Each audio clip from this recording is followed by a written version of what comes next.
Good evening, you're watching AWANI Tonight with me, Farhana Sheikh.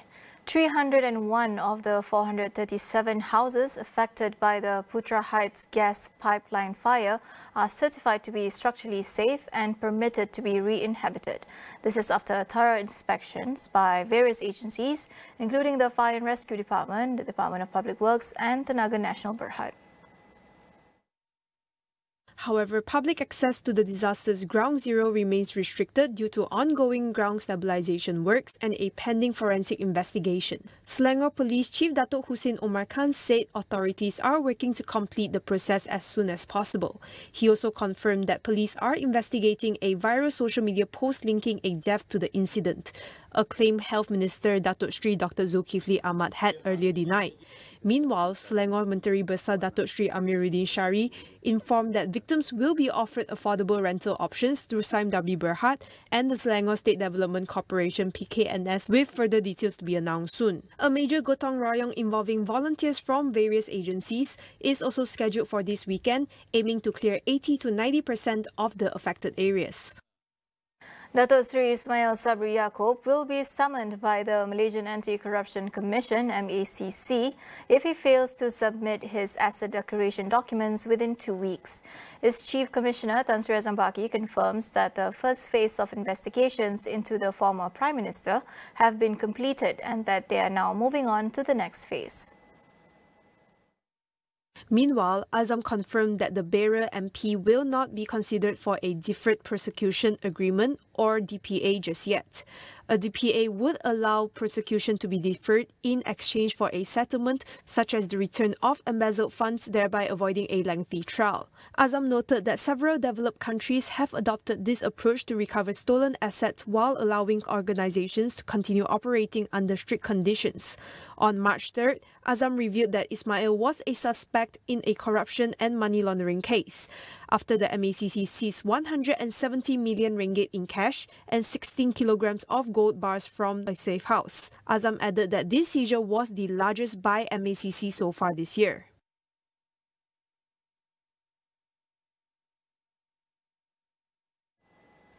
The 90-day pause on tariffs announced by US President Donald Trump is a brief relief for the Malaysian economy, says Prime Minister Datuk Seri Anwar Ibrahim.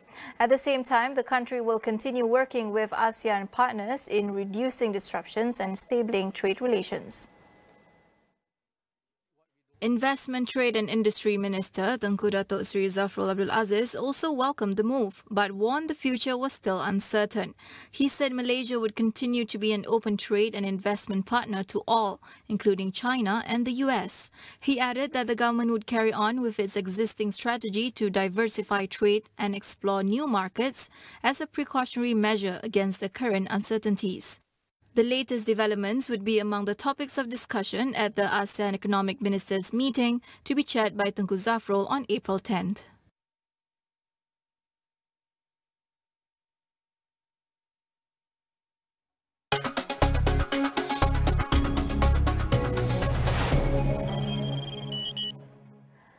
ASEAN economic ministers have agreed to pursue a diplomatic approach in response to the new reciprocal tariffs by the US. This decision was made during a special meeting today convened to address the potential economic impact of Washington's tariffs. In a statement, all ASEAN member states and Timor-Leste said they unanimously refute the basis used in the US tariff calculations. They added that the measures would threaten the bloc's economic growth and regional integration. Commenting on the current 90-day pause, the ministers described it as a chance to pursue mutually beneficial negotiations. They also said it was important to engage in constructive talks instead of retaliatory tariffs. As part of a coordinated response, the ministers have agreed in principle to establish the ASEAN Geoeconomics Task Force aimed at creating a strategic regional policy to address economic and geopolitical uncertainties. While ASEAN may breathe a sigh of relief over the 90-day suspension of US retaliatory tariffs, economic challenges facing China could still impact the region. Therefore, Prime Minister Datuk Seri Anwar Ibrahim stressed that ASEAN's central role also depends on maintaining strong bilateral ties and robust trade relations with the United States as well as other neighbouring countries. Why? Because we protect our own economy, domestic economy. Again, the reason is our priority, imperative is to ensure that our fundamentals remain strong. Our fundamentals will remain strong if we can secure peace in this region. And peace would mean be friendly to all our neighbors. And as I've said and reiterated, China is a very important player and we can't ignore. I mean, yes, some countries have problems, but yes, we'll continue to navigate in the best manner possible to secure peace and security, at the same time to ensure that we obtain most benefit in terms of economic, investments, and related areas.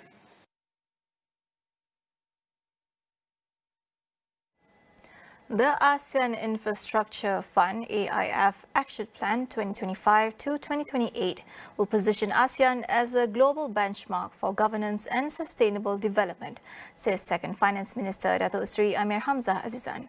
He says the plan aims to boost investor and co-financer confidence, paving the way for sustainable, resilient infrastructure that supports long-term regional growth. He said that for more than 14 years, the AIF has played a critical role in supporting the region's infrastructure development needs. Since the fund's inception, AIF has financed 15 landmark projects in various sectors such as agriculture, natural resources and rural development, transport, energy, water, and urban development, all of which have played a pivotal role in enhancing regional connectivity and economic integration. Malaysia believes that the AIF represents a crucial mechanism for addressing the region's infrastructure challenges, and we fully support its continued evolution towards a more sustainable, resilient, and inclusive ASEAN. We have high expectations of AIF to reach its full potential. Deputy Prime Minister Datuk Seri Dr. Ahmad Zahid Hamidi has ordered the expulsion of any MARA student misusing internet access for indecent activities. Zahid's directive follows a reported 17% rise in sexual offences in Kelantan, particularly involving young children. Zahid made the remark during the signing of a Memorandum of Understanding between MARA and the Malaysian Communications and Multimedia Commissions, MCMC, to improve internet connectivity across MARA institutions. The MOU also includes a safe internet campaign for students and staff. During the event, Communications Minister Datuk Fahmi Fadzil also announced an allocation of 200 million ringgit to resolve internet connectivity issues faced by MARA institutions, giving students the tool they need for academic and personal growth. We'll go for a quick break. Don't go anywhere.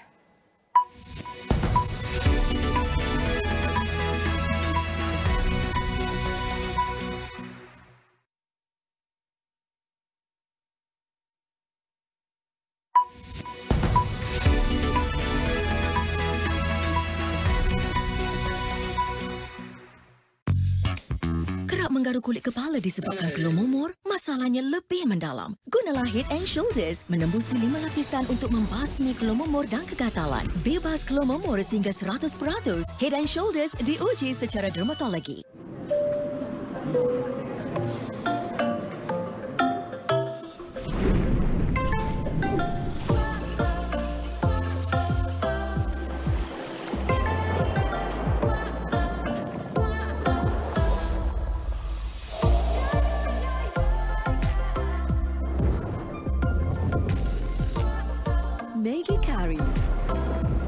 Puasnya tiada ganti.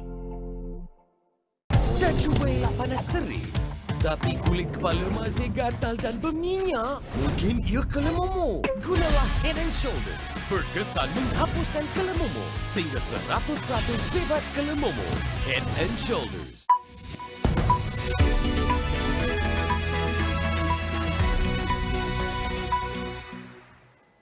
Welcome back. Global markets made gains after US President Donald Trump announced a 90-day pause on steep tariff measures. But the trade war between China and the US deepens after Trump increased tariff on goods from China to 125% due to what he calls lack of respect. Asia Pacific woke up to a positive financial market, advancing interstate trade. Japan's Nikkei index soared 8.2%, while South Korea's Kospi rose by 5.9%. Following Trump's announcement, the S&P 500 soared 9.5% in the biggest one-day rally since 2008.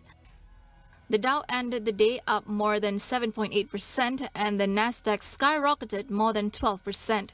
Trump's decision to temporarily suspend his latest round of tariffs came less than 24 hours after they came into force, hitting key trade partners such as Vietnam, which saw imports facing a new levy of 46%.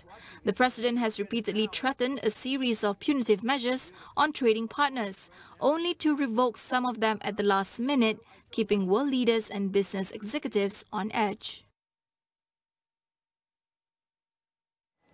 Over in Korea, opposition leader Lee Jae-myung has officially declared his bid for the presidency, just days after the impeachment of President Yoon Suk-yeol was upheld.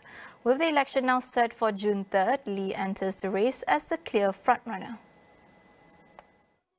A recent Gallup poll shows Lee with 34% support, far ahead of the top conservative contender Kim Moon-soo at just 9%. Lee's campaign includes tackling economic inequality and jumpstart growth through massive state investment in technology and talent. He said South Korea's national interest will be his top priority in foreign policy, backing continued cooperation with the US and Japan, but with a pragmatic approach. The 61-year-old narrowly lost the 2022 presidential race but led his party to a sweeping parliamentary win last year. He's currently on trial for bribery and tied to a major property scandal. In January, Lee survived a knife attack during a public event, returning to the spotlight just weeks later. South Korea's Constitutional Court has overturned the impeachment of Justice Minister Park Sung-jae, clearing him of involvement in the December 3rd martial law decree by ousted President Yoon Suk-yeol. Park was impeached by Parliament in December for allegedly aiding Yoon during the brief martial law imposition, which sparked the country's worst political crisis in decades.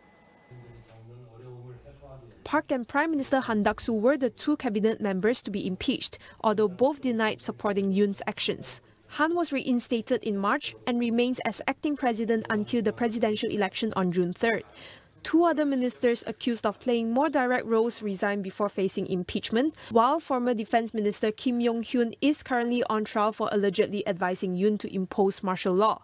Last week, the court ruled that Yoon violated the constitution by declaring martial law without valid grounds, removing him from office. He is also facing a separate criminal trial for leading an insurrection and has not appeared in public since the April 4th ruling. The ousted leader is scheduled to move out of the presidential residence with his wife on Friday. That wraps up AWANI tonight. Check out our web portal, keeping you informed on the critical events shaping our world, all in one place at international.astrawani.com. That's all for now. I'm Farhana Sheikh. Thank you for watching and good night.